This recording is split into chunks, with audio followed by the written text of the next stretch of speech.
Bu Indri, pagi-pagi begini sakit kepala. Iya Bu Fitri, pusing banget. Bu Fitri, saya mau koyo sama obat anti liur satu ya. Sebentar ya Bu, saya ambilkan dulu. Kenapa Bu Indri kok kelihatannya pucat gitu? Gak apa-apa Bu Wati, cuma capek. Apa yang terjadi Bu? Kok kelihatannya nggak sehat sih? Itu amplop-amplop di acara hajatan kemarin ada yang hilang. Amplop? Kenapa bisa hilang? Kan kamu sudah simpan di tempat yang aman. Saya kira begitu, tapi entah kenapa amplop itu hilang begitu aja. Waktu itu Bu Karti sempat bantu saya bawa barang ke kamar dan dia lihat tempat amplop itu di situ. Oh, jadi kamu curiga ke Bu Karti? Saya nggak bisa bilang langsung Bu Wati, tapi saya nggak bisa lupa dia ada di dekat amplop itu. Nggak ada yang tahu Bu, cuma saya dan dia. Tapi kamu nggak punya bukti Bu Indri. Kalau cuma curiga bisa jadi fitnah loh. Iya, saya tahu. Tapi tadi malam saya nggak bisa tidur, terus mikirin ini terus.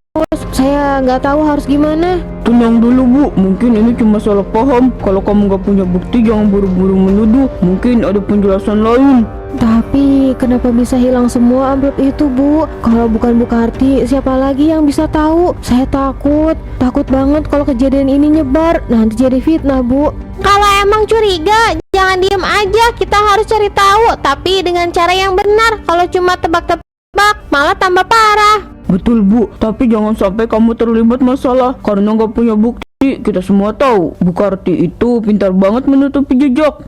Saya nggak mau jadi bahan omongan orang Bu, tapi saya cuma pengen kebenaran. Kalau memang dia yang ambil amplop itu, saya harus tahu. Kita bantu cari tahu Bu, tapi jangan sampai emosi yang menguasai. Kita harus hati-hati, jangan sampai ada yang jadi korban fitnah.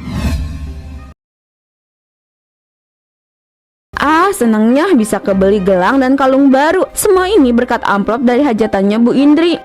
Bu RW Koko, cantik gak perhiasan saya? Ini baru beli dari pasar tadi. Wah, baru beli ya? Kok bisa Bu? Bukannya kemarin Ibu bilang lagi bokeh ya? Ya, namanya juga rezeki nomplok Koko. Orang hidup itu gak usah banyak tanya, yang penting bisa gaya kan? Iya Bu, kalau senangnya bagus. Ngomong-ngomong, Ibu dari mana? Kok kayaknya seneng banget? Baru dari pasar Bu RW, ini bawa oleh-oleh buat di rumah. Bu RW sama Koko mau kemana sore-sore begini? Kami mau ke kondangan Bu, saudara jauh Pak RT ada yang nikah. Kondangan? Wah, rame dong ya, saya ikut ya. Lah, Bu Karti kan gak diundang, kok mau ikut? Undangan itu cuma formalitas Koko. Yang penting niat baik saya mau meramaikan acara. Orang kaya saya kan bikin suasana hidup. Tapi kalau nggak diundang, takutnya nanti jadi nggak enak sama tuan rumah. Bu RW, masa kita tetangga dekat gak saling mendukung sih? Lagi pula saya ini udah bawa kado kok. Lihat kan? Kado apaan tuh Bu? Jangan-jangan isinya cuma barang sisa ya? Koko, kamu gak usah sirik deh. Orang kaya itu gak perlu selalu harus ngasih tahu apa isinya. Yang penting itu ada niat baik. Ya sudah Bu Karti, kalau Ibu mau ikut, tanggung sendiri ya. Jangan sampai bikin tuan rumah nggak nyaman. Aduh, Bu RW santai aja. Saya ini tahu diri kok. Udah yuk kita jalan. Wah, Bu RW, Koko, Bu Karti, terima kasih sudah datang. Gimana kabarnya? Alhamdulillah Bu RT, acara ini megah sekali ya. Iya, dekorasinya bagus banget Bu. Pasti Pak RT sibuk banget ya urus semuanya.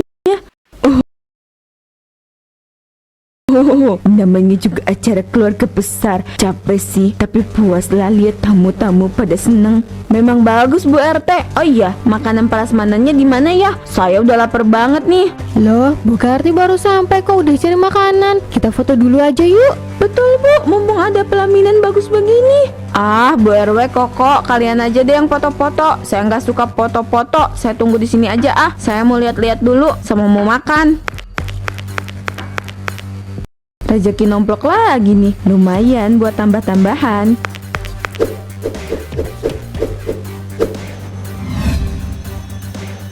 Koko, kamu lihat itu, Bu Karti tadi ambil amplop dari meja kado. Saya udah curiga dari tadi Bu RW, tapi kita jangan gegabah, nanti malah bikin heboh di sini. Tapi kalau kita diem aja, dia bisa kabur bawa amplopnya. Dengar ya Bu RW, kita tunggu dulu, kumpulin bukti yang jelas. Kalau dia benar-benar pelakunya, kita serahkan ke Bu RT atau keluarga pengantin. Tapi saya nggak tenang lihat dia kayak gitu. Wah, makanan prasmanannya di sebelah mana ya? Kayaknya udah waktunya isi perut nih.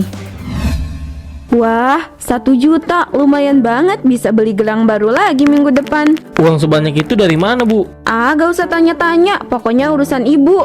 Jangan bilang kamu nyolong lagi di hajatan orang ya. Iya, terus kenapa? Astagfirullah, Bu, kamu nggak kapok-kapok ya. Udah tahu itu dosa, malah bangga. Ih, jangan so suci deh pak. Aku cuma ngambil amplop kondangan, bukan nyuri duit orang dari dompet mereka. Tapi itu tetap aja nyuri, Bu. Amplop itu kan buat si pengantin, bukan buat kamu. Nih, lihat hasilnya. Bagus kan? Ini tuh bukti usaha aku pak. Kamu mana bisa kasih aku barang begini? Bu, kok kamu gak malu ya hasil nyuri malah pamer? Apa nggak takut digosipin sama tetangga? Gosip, siapa peduli? Mereka cuma iri aja karena aku lebih cantik, lebih bisa tampil mewah. Kamu tuh keterlaluan, Bu. Udah bikin malu keluarga. Kalau sampai kamu ketahuan, kita bisa diusir dari komplek ini. Halah, kamu aja yang terlalu khawatir. Gak ada yang tahu kok. Aku tuh pinter pak. Beda sama kamu yang cuma bisa ngomong doang.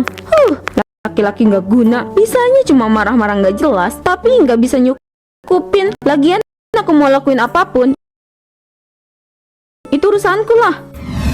Saya tuh kemarin lihat Bu Karti ngambil amplop di hajatan saudaranya Pak RT. Saya lihat sendiri. Tuh kan, dari awal saya udah bilang, saya tuh curiga sama dia. Orang kelakuannya emang aneh banget.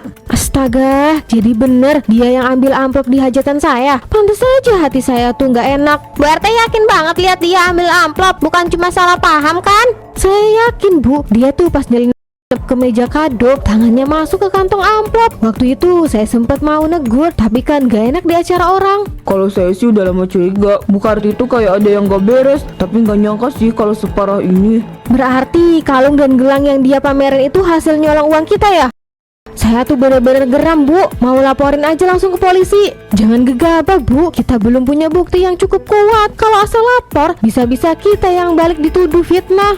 Iya bu, jangan sampai kita malah kelihatan salah. Kalau mau kita jebak aja dia di hajatan berikutnya. Jebak? Maksudnya gimana Bu? Oh, saya punya ide. Gini aja, nanti di hajatan anaknya Bu Isa kita pura-pura santai aja, tapi kita taruh amplop palsu yang isinya cuma kertas di meja kado. Iya, terus kita perhatikan gerak-geriknya Bu Karti. Kalau dia ambil amplop itu, langsung kita tangkap basah. Kalau gitu saya mau bantu. Saya nggak terima uang saya dipakai buat beli perhiasan murahan itu. Ya udah, kita kerja sama aja biar dia tahu rasa.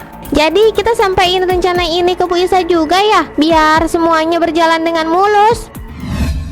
Jadi besok kita akan mengawasi Bu Karti. Kami butuh bantuan Bu Isa, karena itu satu-satunya cara untuk membuktikan semuanya. Bu Karti sudah terlalu berani. Kalau tidak dihentikan, bisa-bisa dia mencuri lebih banyak lagi. Kita harus segera punya bukti.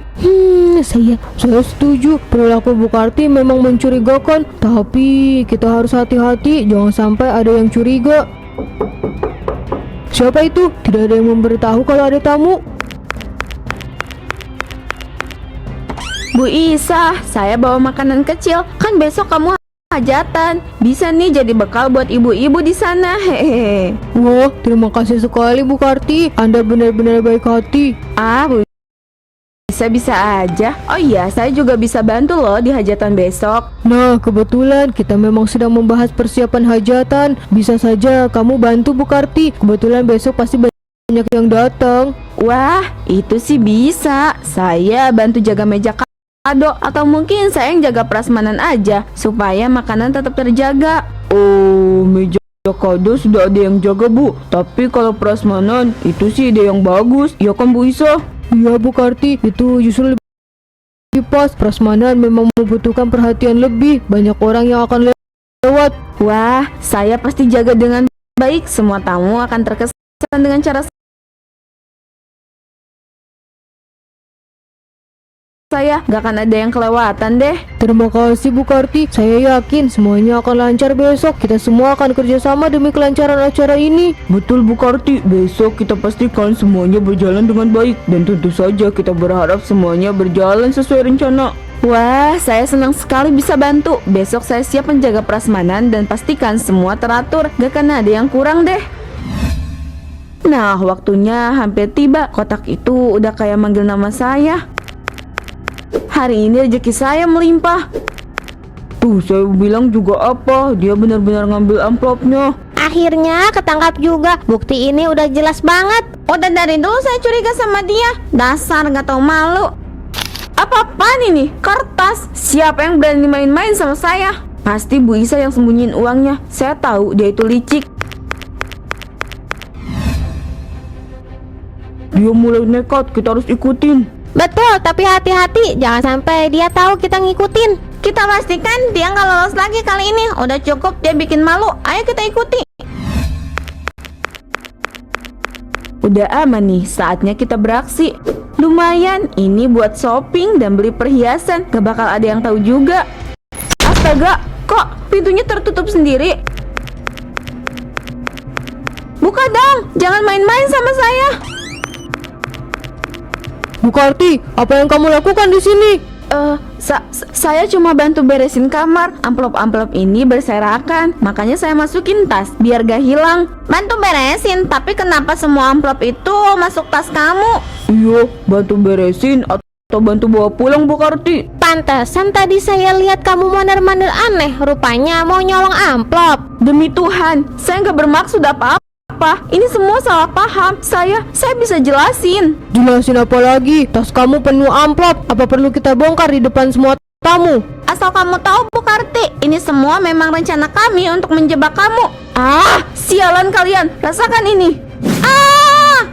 Astaga, dia berubah jadi boneka. Ini azab. Tuhan gak main-main sama orang kayak dia. Kita harus lapor sama orang lain. Ini nggak bisa dibiarkan. Kamu lihat sendiri akibat dari keserakahan kamu, Bu Karti. Hidup itu bukan cuma tentang ngambil yang bukan hak kamu. Lebih baik kita bawa boneka ini ke suaminya, Bu Karti. Bu Wati, nanti telepon Pak Isan ya.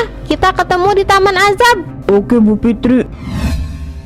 Pak Isan, jadi boneka ini maksudnya Bu Karti mau Bapak bawa pulang nggak? Ya, ini satu-satunya yang tersisa dari dia. Mungkin dia memang salah, tapi dia tetap istri saya. Saya nggak bisa tinggalin dia di sini. Tapi Pak, taman ini kan tempat orang-orang yang mendapatkan balasan atas perbuatannya. Apa nggak lebih baik kalau boneka itu diletakkan di sini sebagai peringatan? Saya paham maksud kalian, tapi saya pikir hukuman yang dia terima sudah cukup. Setiap kali saya lihat boneka ini, saya akan selalu ingat kesalahannya. Dan itu cukup jadi pelajaran buat saya, dan mungkin juga buat orang lain.